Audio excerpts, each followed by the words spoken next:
My husband gave me an ultimatum: accept his mistress or return the family heirloom. I was ready to hurl it at his face when our children walked in, their wide, innocent eyes locking onto the tension in the room. What they revealed next made the diamond on my finger feel like nothing more than a worthless stone. Sometimes, the greatest betrayals aren't in the affairs we uncover, but in the secrets kept from those who trust us most.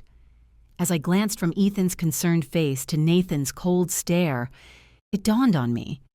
This wasn't just about our marriage anymore. It wasn't just about a misplaced promise or a broken vow. It was about rewriting the story of our family, a story that had been carefully built for years, now teetering on the edge of collapse. I turned my gaze to the clock on the desk, 7:43 p.m. My eyes burned from the blueprints I'd been staring at all day, but the Brighton project required perfection, just one more detail to iron out.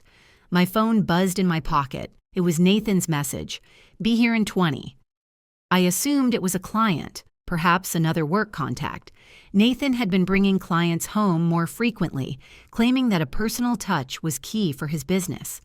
Even though I was exhausted, I closed my laptop and made my way to the kitchen. A good wife supports her husband's career, right? I arranged a platter of cheese and crackers, uncorked a bottle of red wine, and checked myself in the hallway mirror. Professional, yet approachable. I was ready to meet whoever Nathan had deemed important enough for an evening visit. The door opened at exactly 8:05 p.m. Nathan entered first, as usual, his suit perfectly pressed. Behind him walked Claire, his executive assistant. I'd met her twice at company events. She was tall, in her early 30s, and carried herself with an effortless elegance I could never quite manage between meetings and deadlines. "Emily," Nathan said, his tone colder than usual, "we need to talk." There was something in his voice that made my stomach drop. I led them to the living room, the space where we had spent countless nights watching movies with the kids, where everything used to feel normal. But tonight it felt foreign. Claire walked through our home with an unsettling familiarity, setting her purse on the side table where only family usually placed their things. It wasn't her first time here. "Would you like some wine?" I asked, trying to sound hospitable while my mind raced. "Let's skip the pleasantries," Nathan replied, his eyes not leaving Claire's as he took her hand. "We have something important to discuss." I took a seat across from them, noticing how they had chosen our love seat, the one Nathan and I used to curl up on with the kids. The children used to squeeze between us, pressing against the warmth of our shared space. Now it was just them, side by side, with no room left for me. "Claire is more than just my assistant," Nathan continued, his voice taking on the same tone he used when explaining complicated insurance policies. "For the past year, we've developed a deeper connection. I can't deny my feelings anymore, Emily. I need you to understand." The words hit me like a physical blow. A year. That timeline traced back to when I was promoted to lead architect at the firm, the promotion I had worked toward for over a decade. My achievement, my success, had been the thing I was most proud of, the thing I thought we had both been working toward. "I see," I said, forcing my voice to sound steadier than I felt. "And you're telling me this because I want to be honest with you," Nathan said, straightening his tie. "I respect you too much to continue living a lie." Claire finally spoke, her voice soft but confident. "We didn't plan for this to happen, Emily. It just did." I noticed a framed photo on the shelf behind them, the twins' birthday, just last month. I had rushed from a client meeting to make it, only to arrive as the party was nearly over. In the photo, Nathan was centered with Ethan and Olivia, while I hovered awkwardly at the edge, still in my work clothes. When had that photo been moved to the front? Why had the pictures of me been pushed behind others? I could feel the wall around me beginning to crumble. Nathan cleared his throat, his eyes shifting between Claire and me. "I've been thinking about this for a while now. I believe we need a solution, one that works for everyone." I frowned, the word solution tasting bitter in my mouth. "A solution?" I repeated. struggling to keep my voice steady. Yes. Nathan nodded, his jaw tightening. We maintain our marriage publicly, Emily. But Claire will be a part of our lives, acknowledged, not hidden away. We'll have an arrangement that works for everyone. I stared at him, waiting for the punchline, but there was none. This wasn't a joke. This was his proposal. The absurdity of it struck me like a slap. And if I find this solution unacceptable? I asked, my voice tight. Nathan's jaw tightened further, his gaze narrowing. Then we divorce. I'll make sure you get a generous settlement, but I'll need my grandmother's ring back. His eyes flickered to my left hand, where the family heirloom glinted in the low light. The diamond caught the light as I turned my hand, the same ring I had resized with my own money after it never fit properly when he gave it to me.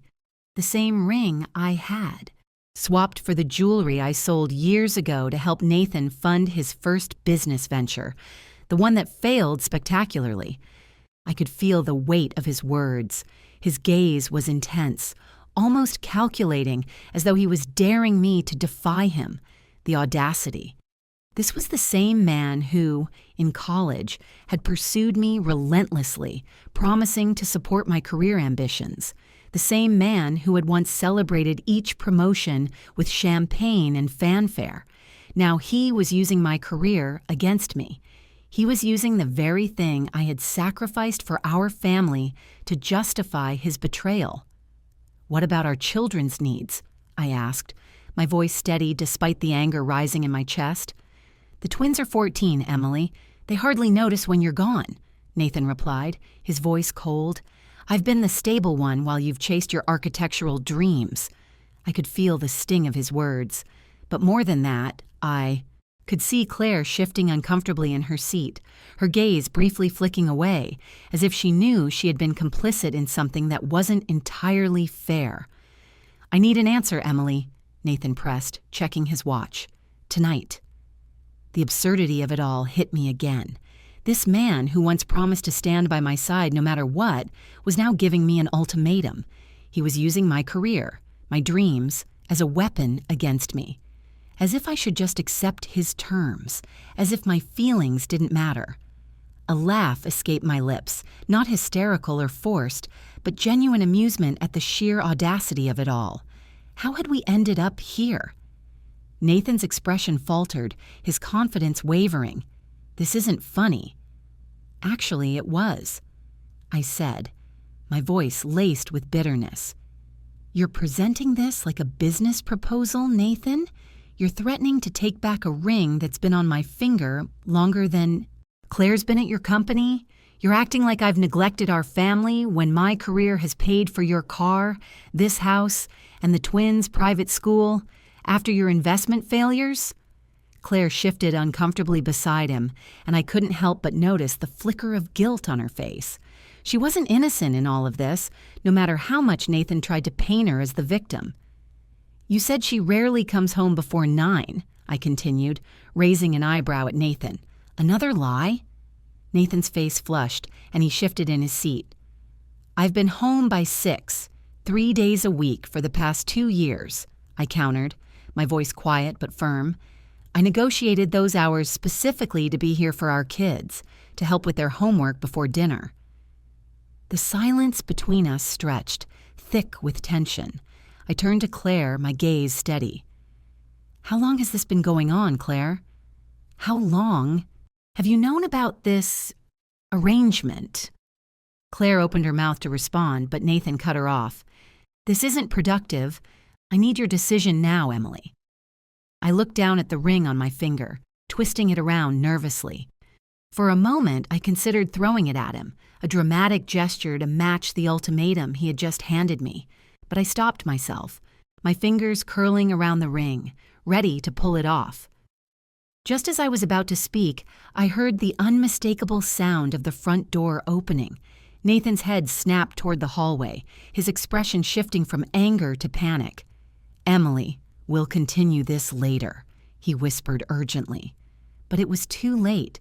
The twins, Ethan and Olivia, appeared in the doorway, their wide, curious eyes taking in the scene. The tension in the air was palpable, and my heart sank as I realized they had walked in at exactly the wrong moment. "What happened?" Ethan asked, his voice small but perceptive. Olivia's voice followed, her tone lighter but still uncertain. "Grandma's book club got canceled early. What's going on here?"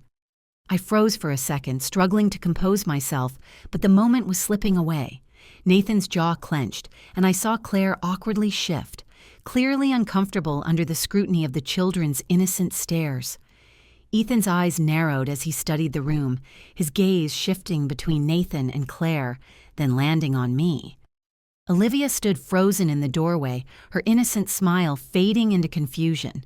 It was a rare moment when my children truly noticed the gravity of a situation, and it made my stomach twist with guilt. "Mom, are you okay?" Ethan asked, his voice quieter than usual, but the concern was clear. His perceptiveness had always been his strongest trait. "I'm fine," I answered quickly, my words automatic. It was the same response I always gave, the practiced one I'd perfected over the years, the one that hid the truth from them, but this time it felt hollow. Olivia looked at me with a frown, clearly unconvinced. "Is everything okay, Mom?" Before I could speak again, I saw the faintest flicker of something on Nathan's face, something like panic, but quickly masked by a forced smile. His tone turned overly bright, as though the situation was nothing more than a minor inconvenience. "We thought you were at Grandma's until Sunday," Ethan said, his voice oddly chipper as he turned to Nathan, trying to make sense of the scene before him. Olivia piped up quickly, offering her explanation.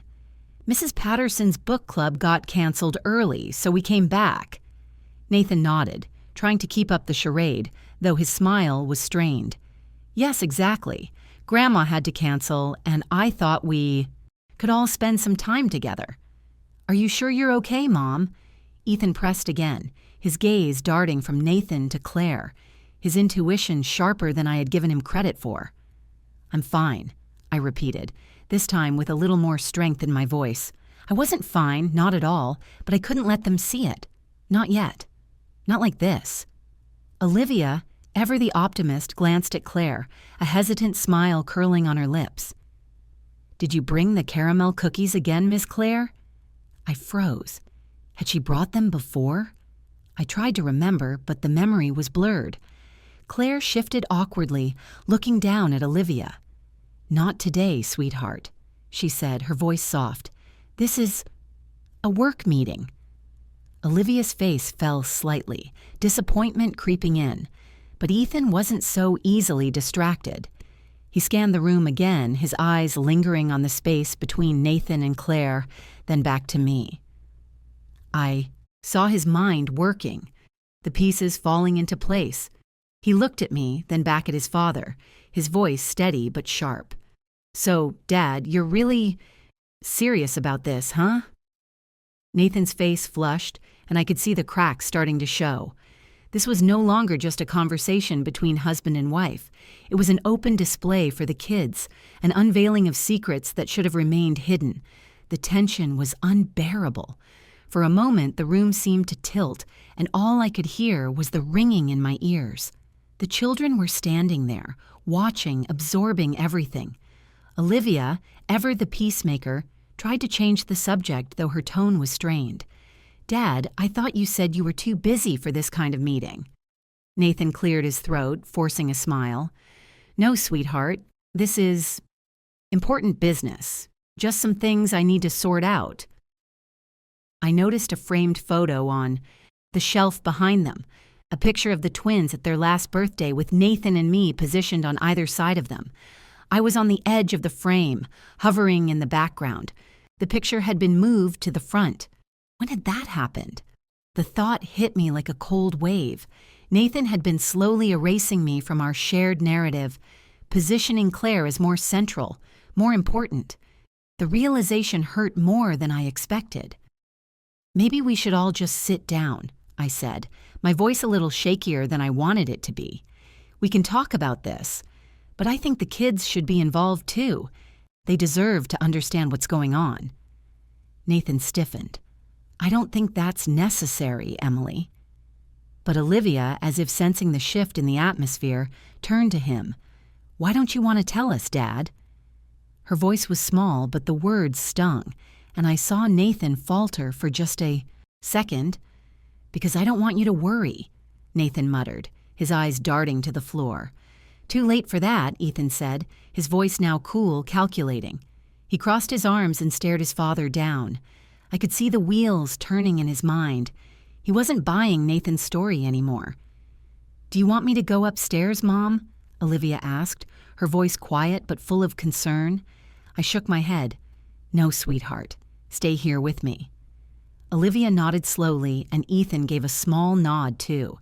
Despite the tension, they seemed to sense something important was happening, something beyond what they could fully comprehend, but important nonetheless. It wasn't just the awkwardness of the moment that bothered me. It was the realization that they had already started to pick up on the lies. They were growing up faster than I ever imagined. I turned my attention back to Nathan and Claire. The game was over. The lies were unraveling, and there was no going back. Nathan's jaw tightened as he glanced at Claire, who remained uncomfortably silent. I could see him trying to manage the situation, but it was slipping out of his control. There was no more pretending, no more hiding behind words. The children were not naive. They were seeing the cracks in the facade that Nathan had worked so hard to build. Ethan's gaze didn't leave his father. So, this is really what you want? He asked, his voice steady, but there was an edge to it now. He wasn't a little boy anymore. Nathan's eyes flickered to Claire, then back to Ethan. I want what's best for this family, he said, his voice rough. This is a solution that could work for everyone. Everyone but Mom, Ethan shot back, his voice sharper now. Enough, I said, my voice cutting through the tension. No more games, Nathan. You don't get to sit here and pretend this is about what's best for the family. This is about you and your needs, and you're trying to force everyone else into your version of things. Nathan opened his mouth to argue, but I held up a hand to stop him. I wasn't done. You've been planning this for a while, haven't you? You've been setting up your new life with Claire while I've been working, sacrificing everything for this family, and now you want to sell me this arrangement? Claire's face shifted, a brief flicker of discomfort passing through her features. She hadn't expected me to confront them both so directly, but I wasn't going to back down. Not now, not in front of the kids. This has nothing to do with you, Nathan muttered under his breath, his voice tinged with irritation. This is between Emily and me. I narrowed my eyes. Don't pull that on me now, Nathan. You don't get to separate us anymore. Not when your decisions have affected all of us. I could feel Ethan watching me, his gaze sharp and calculating, as if trying to understand what was happening between the three of us. Olivia had retreated a bit, staying close to me, her small hands wringing together. She had the same worried look that had been on her face for the past few days, the same one I'd seen too many times recently. Nathan turned to Claire. Can we please just talk about this later? His voice was tight, but it lacked the same confidence it once had. The kids shouldn't be involved. They need to know, Nathan, I said firmly. They're not blind. They've already seen enough. They deserve to hear the truth.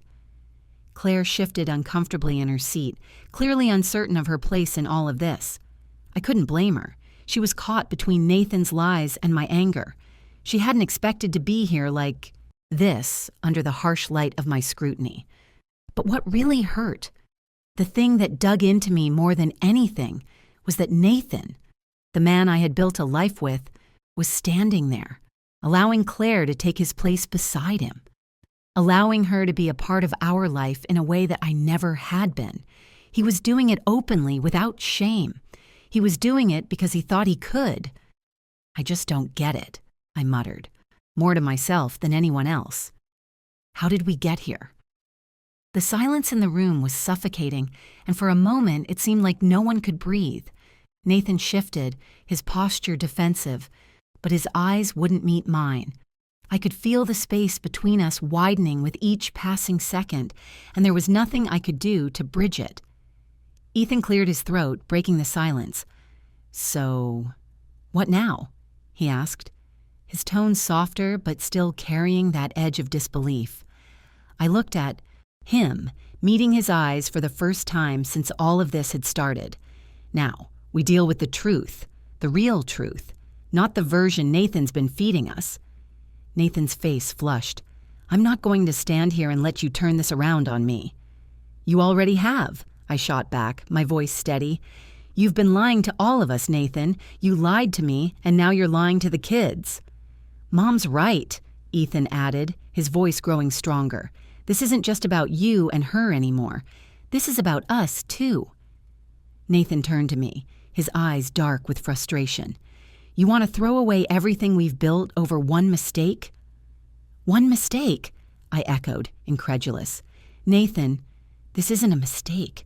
This is a choice, a deliberate choice you made, over and over again." I glanced at the clock again. 8:40 p.m. The evening was slipping away from us, but this moment would never leave me. The betrayal was no longer just something I could brush aside. It wasn't just his infidelity. It wasn't just his financial lies. It was everything. The way he had systematically erased me from the life we had built.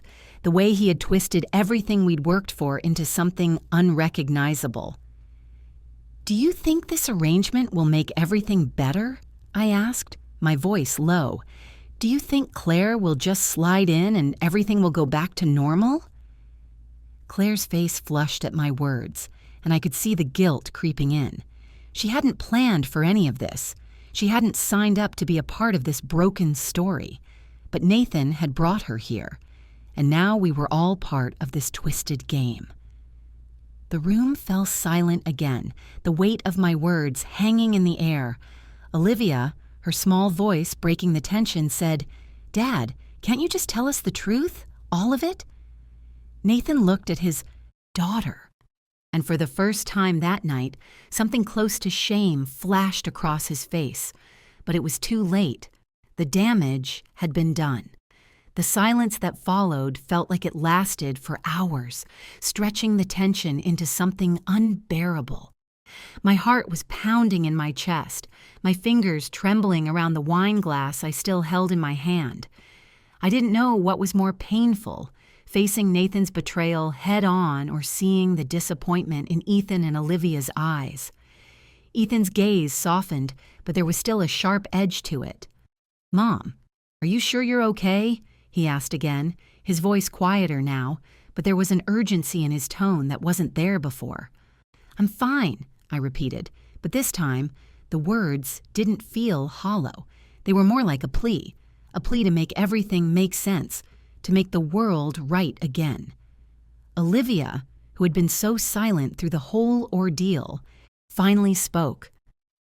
"Why did you lie to us, Dad?" she asked, her voice trembling. "Why didn't you just tell us the truth?" Nathan seemed to flinch at her question, but he didn't answer immediately. It was like he didn't have the words, or maybe he knew there were no words that could make this right. I glanced at Claire, who had been quiet throughout, shifting uneasily in her seat. She hadn't expected this. She was just a part of the mess Nathan had created, but I couldn't help feeling like she was also complicit. She wasn't some innocent bystander. She had knowingly walked into this situation. "Why are you still here, Claire?" I asked, my voice biting but controlled. Claire's face flushed, and she finally met my eyes. I didn't know it would come to this," she said, her voice soft but steady. "I didn't plan for any of this to happen, Emily." I didn't care for her excuses. I wasn't looking for her apology. She wasn't the one who had shattered everything I had built. Nathan was. "This isn't about you, Claire," I said firmly, turning my gaze back to Nathan. "This is about him. This is about the man I married, the man who told me over and over again that he was on my side, the man who promised me that we'd always have each other's backs." Nathan's face tightened. "I never meant for it to get to this point," he said, his voice low, almost pleading. But it did, I replied sharply, and now I have to deal with the aftermath, with the lies, the secrets, the broken promises, and I'm not the only one who's going to be affected. Olivia looked at me, her wide eyes searching for answers. Are we going to be okay? She asked softly, her voice filled with vulnerability. It was the question I had been asking myself over and over since all of this started. I took a deep breath and turned to her, trying to summon the strength I knew I had, even if I didn't feel it right now. "We will be okay, Olivia," I said, my voice steady. "We have each other, and that's all we need." Ethan gave me a small, reassuring nod. It was enough to keep me going. It was enough to remind me that no matter what Nathan did, no matter how much he tried to break us, I still had my children, and that meant everything. Nathan shifted uncomfortably in his seat. "You're making this harder than it needs to be, Emily," he said, his voice strained. "You're turning this into something it doesn't need to be."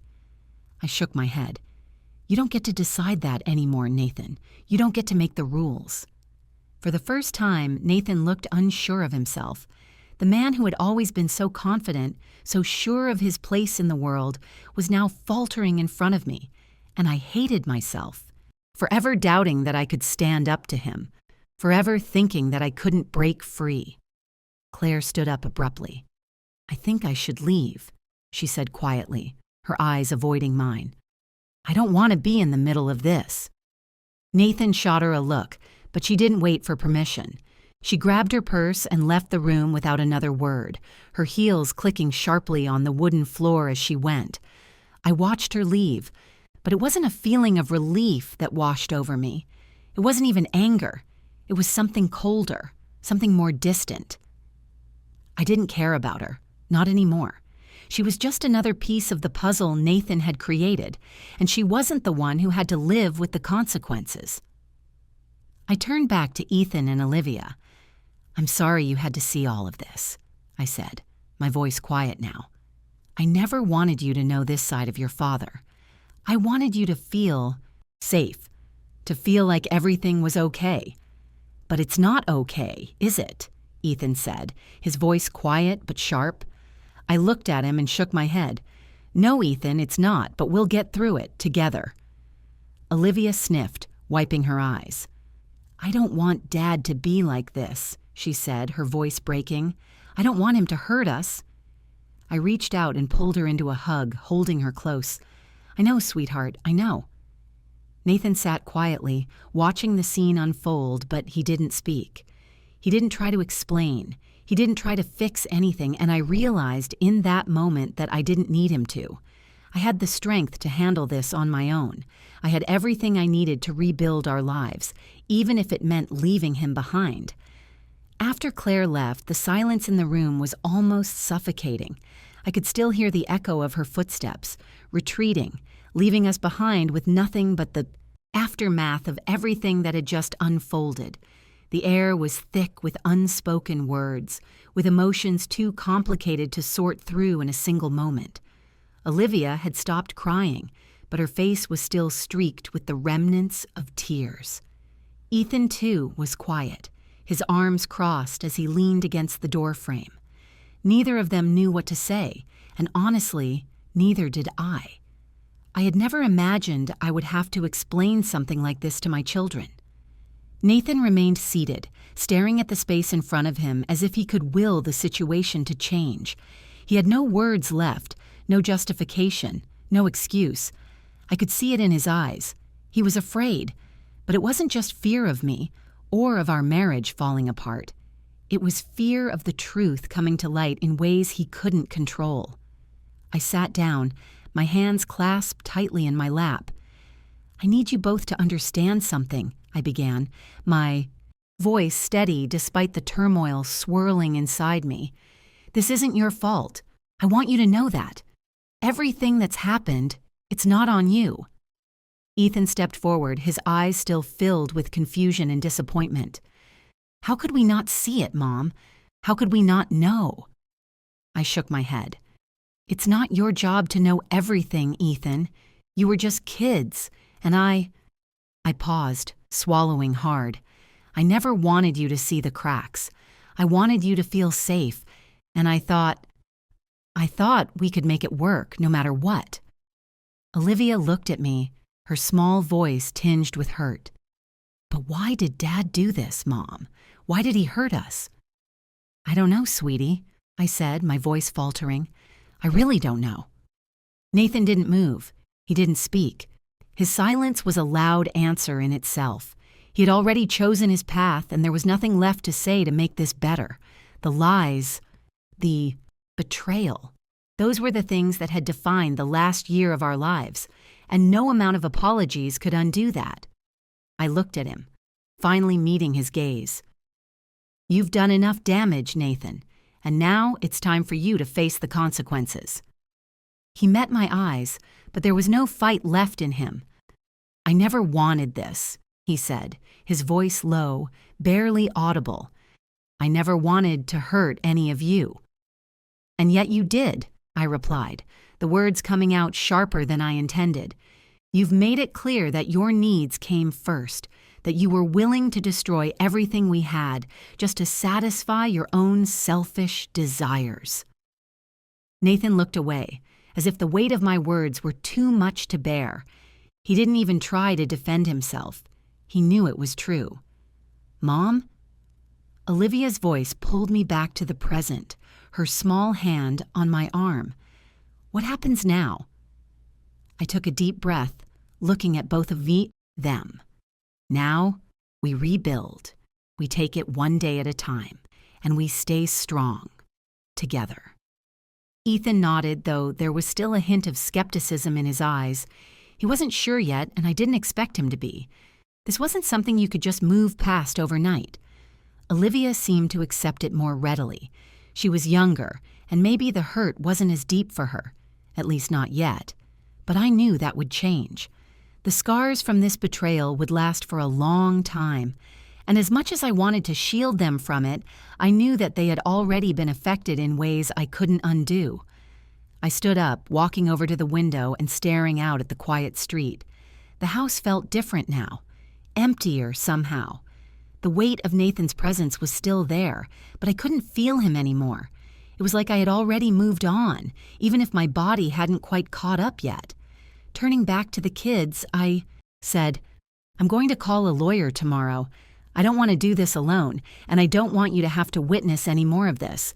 I need to make sure we're protected. For both of you. Ethan met my eyes, and I could see the trust in his gaze, even if he didn't fully understand everything. Olivia smiled faintly, her small hand clutching mine. She was still processing, but for now, at least she wasn't afraid. Nathan stood up slowly, as if the weight of the moment had finally hit him. Emily, he started, his voice tentative, as if searching for something to say that would make a difference. But I wasn't listening anymore. I couldn't.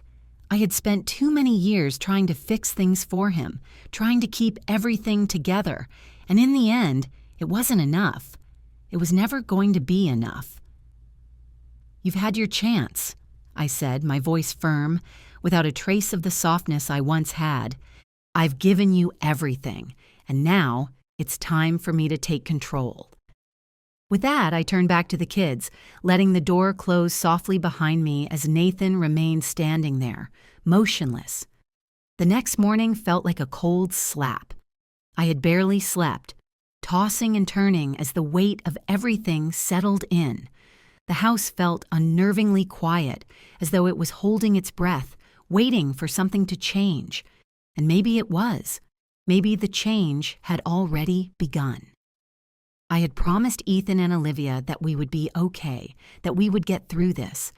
But the truth was, I wasn't sure how we would navigate the mess Nathan had created.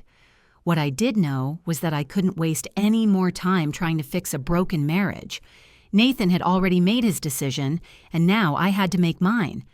I had spent the entire evening before organizing my thoughts. Calling the lawyer had been step one. But I knew there was more to be done. I needed to protect my work, my career, and my children. And most of all, I needed to protect myself. The phone rang as I was sipping my coffee. I glanced at the screen and saw the name of my firm's lead legal advisor, Andrew Bennett. I hadn't expected him to call so soon. "Emily, we need to talk," he said, his voice all business. "We've received some troubling news. I don't want to alarm you, but we've discovered several discrepancies in Nathan's financial transactions. He's been making unauthorized withdrawals from your joint account." I froze, the coffee cup still in my hand. "What are you saying?" I asked, the words barely making it past my lips. "It looks like he's been siphoning off money for months, Emily," Andrew continued, his tone grim. "We've also found some irregularities in your business's financials. It's possible he's been involved in corporate espionage, using your designs and client information to make deals behind your back." I could barely breathe. The room felt smaller, as if the walls were closing in on me. "Corporate espionage," I repeated, barely able to process the words. "Are you saying Nathan has been stealing from me?" "Not just from you," Andrew replied, his voice softening a bit. "He's been selling designs to competitors. He's been using your trust to manipulate the situation, and we believe he's been hiding it for months." I felt like the ground had been ripped out from under me. Nathan had always been good at playing the part of the supportive husband, the one who encouraged my career while building his own business. I never once suspected that he could do something like this. "How do you want to proceed?" Andrew asked. "We've already begun gathering evidence, but I need your instructions. Do you want to take this to the authorities, or do you want to handle it privately?" I sat in stunned silence for a moment, my mind racing. This wasn't just about an affair anymore. This was about everything I had worked for, everything I had built. Nathan had taken it all for granted, thinking that I would never find out, that he could get away with it. "I want to protect what's mine," I said finally, my voice cold with determination. "I'm not going to let him ruin everything I've worked for. If he's been using my designs, he's going to pay for it." Andrew agreed, his voice steady and reassuring. "I'll get the legal team involved. We'll make sure Nathan doesn't do any more damage. But Emily, you need to prepare yourself. This is going to get messy." I nodded, even though he couldn't see me. "I'm ready," I said, my voice firm. "Whatever it takes." After the call, I sat for a moment, longer, trying to steady myself. I had already begun the process of reclaiming my life, but now it was time to take the next step. Nathan had crossed a line. He had violated my trust in ways I hadn't even imagined, and now I had to make sure that his actions didn't destroy everything I had built. I heard a soft knock on the door. It was Ethan, standing there with his arms folded across his chest. His expression was guarded, like he knew something was coming but wasn't sure what it would mean for him and Olivia. "Mom, are we really going to be okay?" he asked, his voice quiet but heavy with the same concern that had been hanging in the air all morning. I stood up and walked over to him, placing a hand on his shoulder. "Yes, Ethan," I said, looking him in the eye. "We are going to be okay. I'm going to make sure of it." Olivia appeared in the doorway, her eyes wide and searching. She hadn't said much since last night, but I knew she had questions. "Mom," she said hesitantly, "what's going to happen now? With Dad?" I sighed, trying to find the right words. "We're going to take it one step at a time, Olivia. But right now, we need to focus on us. We need to make sure we're okay, and that's what I'm going to do." Ethan looked at me for a long moment, then nodded. "I believe you, Mom," he said quietly. Olivia joined us, her small hand slipping into mine. "Me too," she whispered. "I trust you." It was all I needed to hear. My children believed in me. They trusted me to make things right, and I wasn't going to let them down. The days after Nathan's confession and the bombshell of his financial deceit blurred together. The house, which had once felt like a home, now felt like a battleground, each room haunted by the memories of what we had lost. I had put my foot down. I had made the decision to protect my work, my children, and ultimately myself. I spent the next few days meeting with Andrew Bennett and the legal team, poring over contracts and financial records, everything Nathan had tried so hard to hide. Each document I looked through felt like a blow to the chest. The betrayal was deeper than I had realized. The designs for the Brighton project, which had taken years of work and sacrifice, were now on the table for sale to the highest bidder, his own company's competitors included. And then there were the emails, the burner phones, the fake accounts. It was all coming together. Nathan's lies had been layered and intricate, crafted to hide his true intentions. The man I had married, the one I had trusted with everything, was a stranger. And I had been so blinded by my own ambition that I had failed to see it until it was too late. "Emily," Andrew said, his voice cutting through the fog of my thoughts. "We have enough evidence now. We can move forward with the case. But we need to act fast. If Nathan gets wind of this, he could try to cover his tracks even more thoroughly." I felt a chill run down my spine. "What do you suggest?" I asked, my voice hoarse, though I had been trying to maintain composure. "We need to get him served with papers. Once that happens, the assets will be frozen, and we can move forward with the settlement. The longer you wait, the harder it will be to track down the financial misdeeds, especially since he has likely been hiding assets overseas." "Then let's do it," I replied, my resolve hardening. "Let's move forward. I'm done waiting." Later that evening, as I sat at the kitchen table, reviewing a final set of documents for the divorce proceedings, I could feel Ethan and Olivia's eyes on me. They had been quiet, their usual chatter replaced by an uncomfortable silence. Ethan was the first to speak, his voice unusually soft.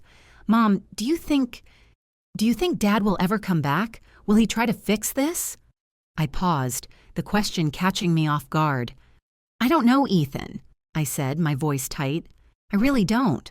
But what I do know is that we can't fix what's broken between us.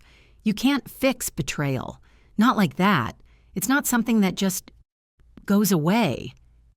He nodded, though his expression was still filled with uncertainty. "I just wish he hadn't lied to us. It's like everything we had doesn't mean anything now." Olivia, who had been quietly observing, spoke up in a small, shaky voice. "Will we still be okay, Mom, even without Dad?" My heart ached for her. "Of course, Olivia," I said, my voice firm but gentle. "We're going to be okay. You and Ethan, you're my everything. And as long as we have each other, we'll be fine." The doorbell rang just as I finished speaking. I froze, not expecting anyone. It was too late for a delivery, too early for a neighborly visit. I glanced at the clock. 7:15 p.m. "Mom, who is it?" Ethan asked, his voice full of suspicion. I didn't answer immediately. I stood up and walked toward the door, my heart racing. When I opened it, I was surprised to see Margaret Harris standing there, her stern face softened by concern. "Margaret," I said, surprised, "what are you doing here?" "I came to check on you," she replied, her voice steady, but her eyes filled with something else, something like empathy. "I know this has been hard, but I'm here. For you and the kids." I stepped aside, motioning for her to come in. "I didn't expect you tonight, but I'm glad you're here."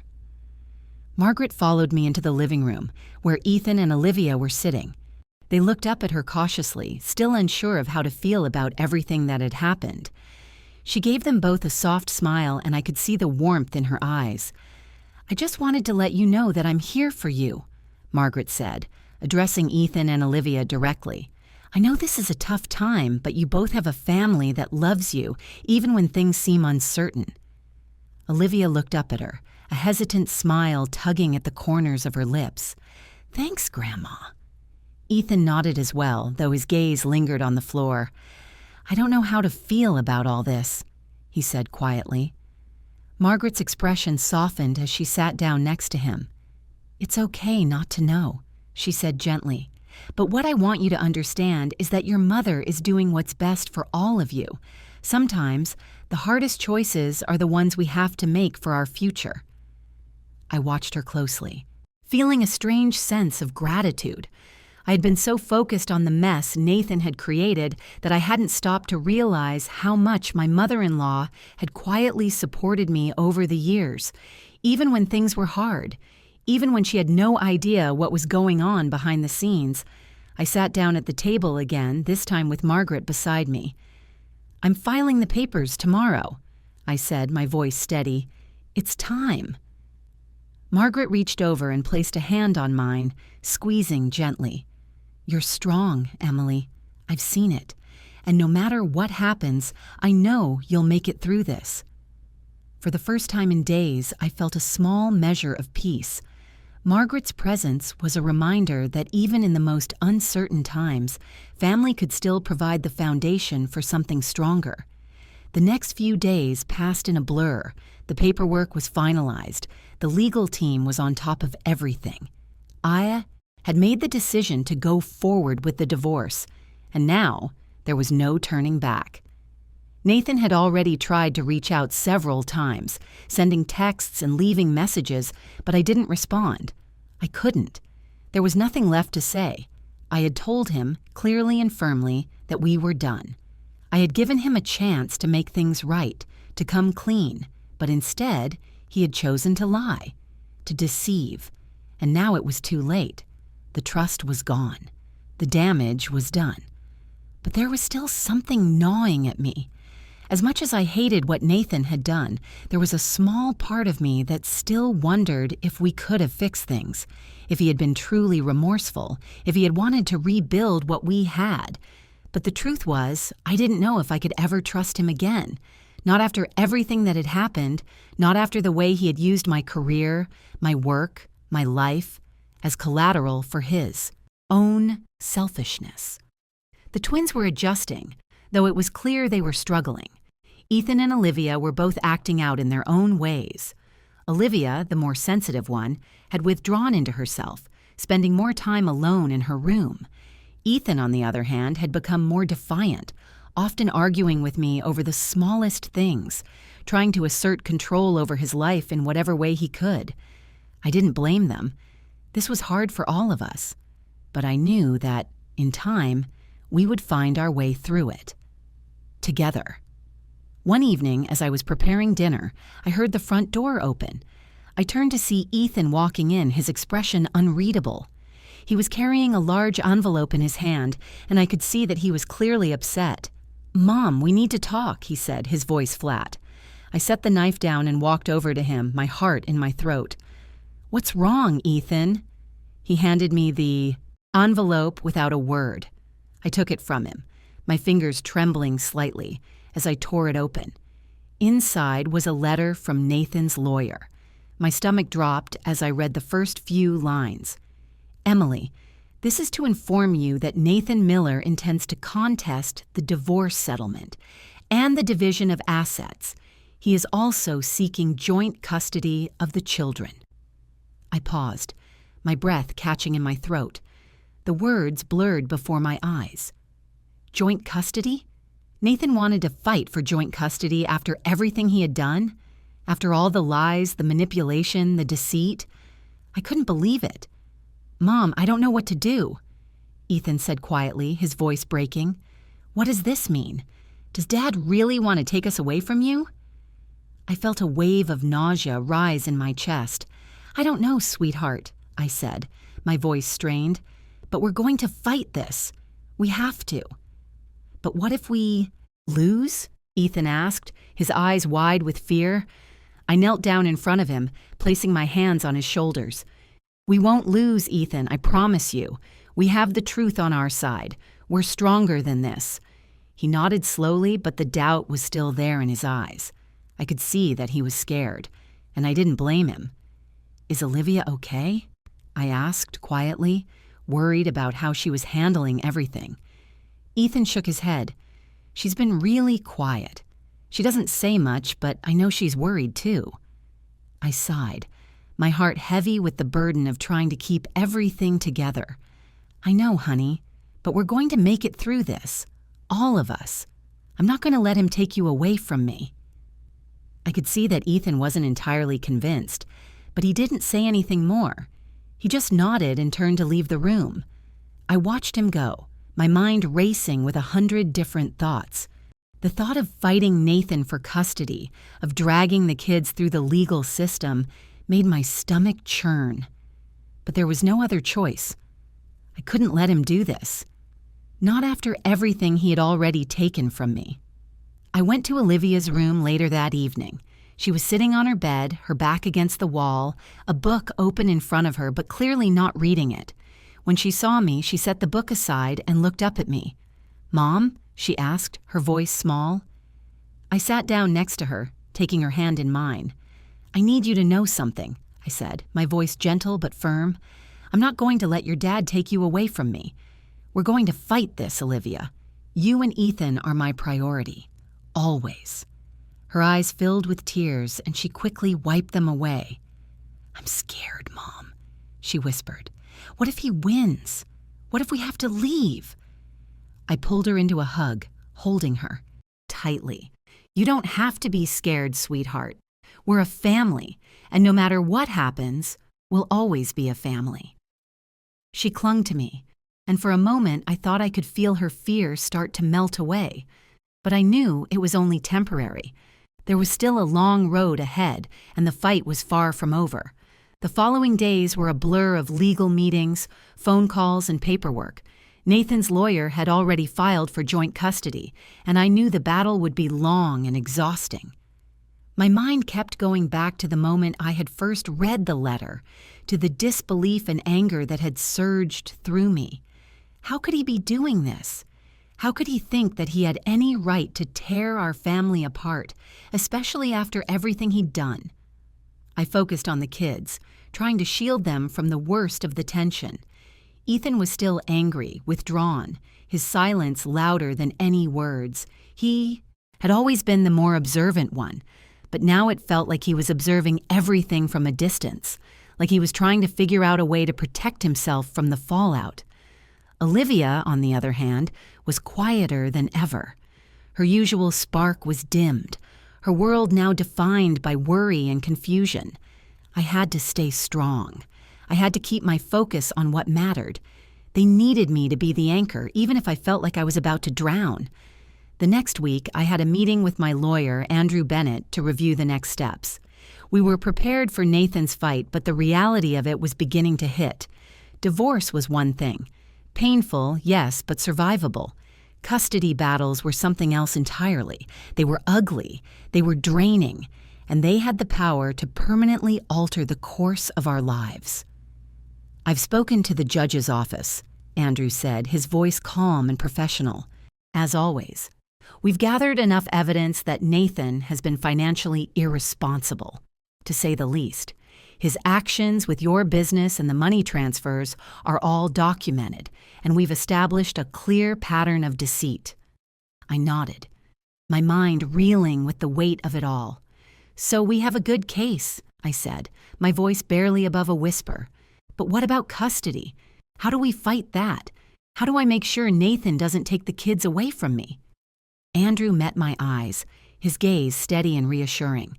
"We're going to present the truth. We're going to show the court exactly who Nathan is. His actions, his lies, his manipulations, his betrayal of your trust will be central to the case.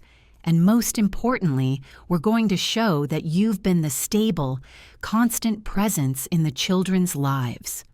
I felt a small measure of relief at his words, but it was fleeting. The truth might be on my side, but that didn't guarantee anything. Courts were unpredictable, and Nathan had always been good at playing the victim. I could already see him spinning this into something that made him seem like the injured party, like he was the one who had been wronged. "I'm ready to do whatever it takes," I said, the words coming out with a conviction I hadn't felt in a long time. "I won't let him take the kids from me, no matter what." Andrew nodded, a hint of approval in his eyes. "I know you're strong, Emily, and we're going to make sure this doesn't go in his favor. But remember, this won't be quick. The court proceedings could take months. You need to be prepared for the long haul." I took a deep breath. I will be. As I left the meeting, the weight of the situation seemed to settle even more heavily on my shoulders. Nathan wasn't going to give up easily. He would fight this with everything he had, and I had to be ready for it. But there was no turning back now. This was my fight, and it was for my family. That night, as I tucked Ethan and Olivia into bed, I couldn't help but feel the growing distance between us.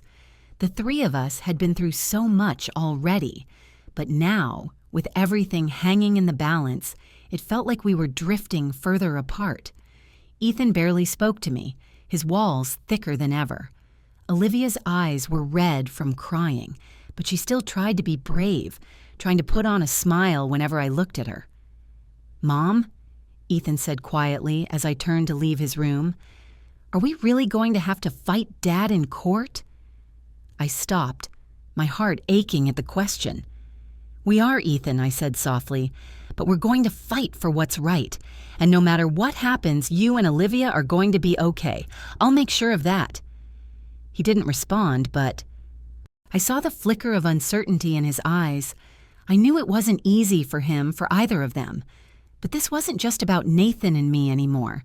This was about making sure that, in the end, our family would stay intact, that they would still have the love and security they deserved, even if it meant taking on the hardest fight of my life.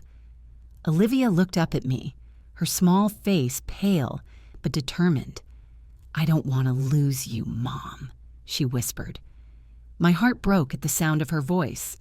I leaned down and kissed her forehead, my voice steady as I spoke the words I knew they both needed to hear. "You won't lose me, sweetie. I promise. We're in this together."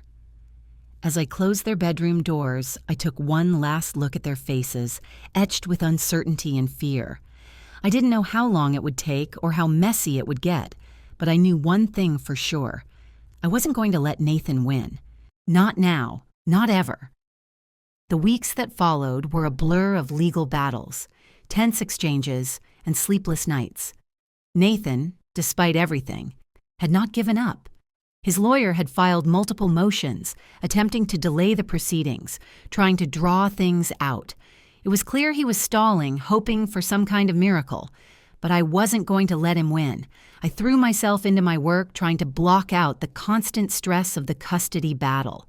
The Brighton project had become my sanctuary, the one place where I could focus entirely on something that was mine.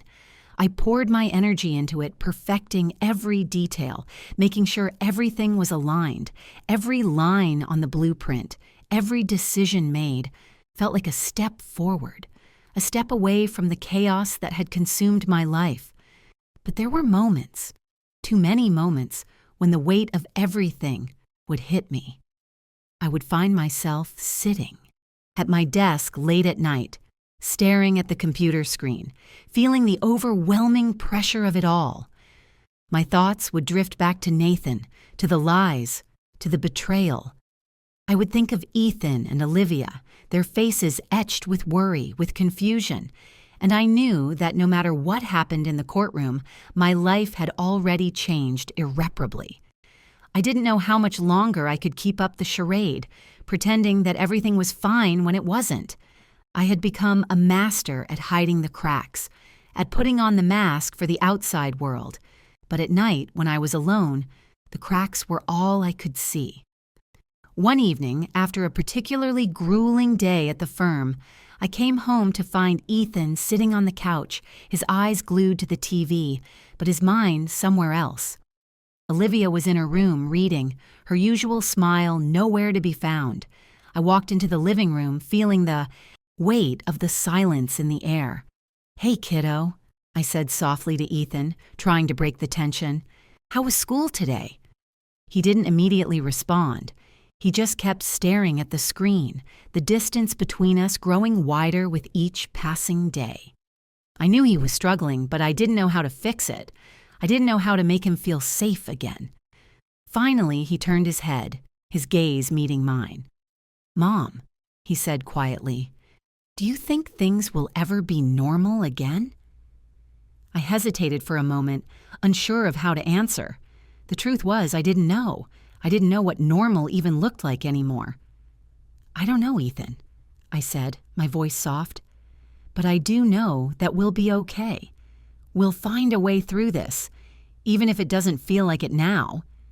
He looked at me for a long moment, his expression unreadable, before turning back to the TV. I could tell he wasn't convinced, but there was nothing more I could say. I walked upstairs to check on Olivia and found her sitting on her bed, staring out the window. The faint glow of the streetlights cast shadows across her face, and she didn't turn when I entered. "Olivia," I said gently, sitting down beside her. She looked at me, her eyes sad and tired. "I don't know if I can do this, Mom," she whispered, her voice barely audible. "Everything's so messed up. I miss when it was just us." I hugged her tightly, my heart breaking for her. "I know, sweetheart, I miss that too," I said softly. "But we're still a family. We always will be. No matter what happens with your dad, we've got each other." Her small frame shook in my arms as she cried, and I held her tighter, knowing that I couldn't fix everything, but that I would always be there for her. I would always protect her, no matter what Nathan tried to do. Later that night, after I tucked the kids in, I stood by the window in my bedroom looking out at the darkened street. The weight of everything, of Nathan's betrayal, the upcoming court battle, and the uncertainty about the future, felt like it was pressing in on me from all sides. I closed my eyes and took a deep breath, trying to steady myself. I had come so far already, and I knew that I couldn't stop now. Nathan had taken so much from me, from all of us, but I wasn't going to let him take the kids. I wasn't going to let him tear apart what we had left. I had to stay strong for them. The next morning, I arrived at the law office early, my mind already racing with everything I needed to do. The legal team had reviewed the latest motions from Nathan's lawyer, and we were preparing for the next step. I had told myself that I would face whatever came next with resolve, but deep down, I was terrified. Nathan wasn't going to let me walk away from this easily, but I wasn't going to back down either. The day of the hearing arrived far too quickly.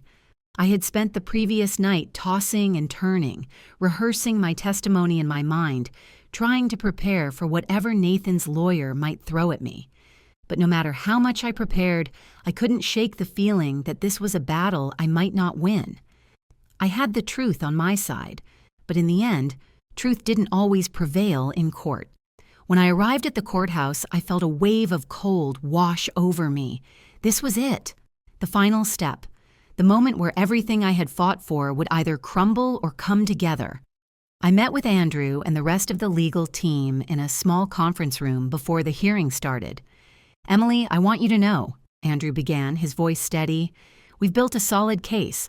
We have the evidence, the witnesses, and the financial records. But most importantly, you've shown that you are the constant in your children's lives. You've been their rock through all of this." I nodded, though my heart was pounding in my chest. I could hear Nathan's voice in my mind, filled with excuses, justifications, lies. I knew what he would try to do, paint himself as the victim, the misunderstood father who had been trying to fix everything. But I wasn't going to let him manipulate the truth anymore. The court session began, and I sat nervously as Nathan's lawyer presented his side, weaving a story of an overworked mother who had neglected her children in favor of her career. The lies stung, each one landing like a slap to my face. But I didn't flinch. I sat straight, listening to their arguments, my heart steady. This wasn't about Nathan's version of events anymore. This was about my truth, the truth of who I was as a mother, as a woman who had worked tirelessly to build a life for her children, even when the man I loved had destroyed it. When it was my turn to speak, I stood before the judge, my knees slightly shaking but my resolve unwavering. I spoke of the sacrifices I had made, not just for my career but for my children. I spoke of the long nights, the missed moments, the way I had tried to be both mother and professional, and how Nathan's decisions had chipped away at the foundation we had built.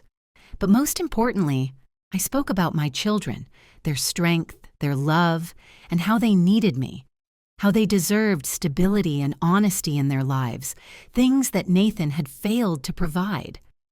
The room was silent when I finished, and for the first time in days, I felt a sense of peace wash over me. I had done what I could. The rest was out of my hands. The judge deliberated for what? Felt like hours, but when the decision came, it was in our favor. Nathan was granted visitation, but I retained full custody of Ethan and Olivia. The relief that flooded through me was overwhelming. I had won. Not just the battle for my children, but for the future I had worked so hard to protect. As I walked out of the courtroom with Andrew and the legal team, I felt like a weight had been lifted from my shoulders. It wasn't over, not completely, but this was a victory. It was the first step toward reclaiming my life, toward rebuilding everything that Nathan had tried to tear down. At home that evening, as I tucked Ethan and Olivia into bed, I sat beside them for a moment longer than usual.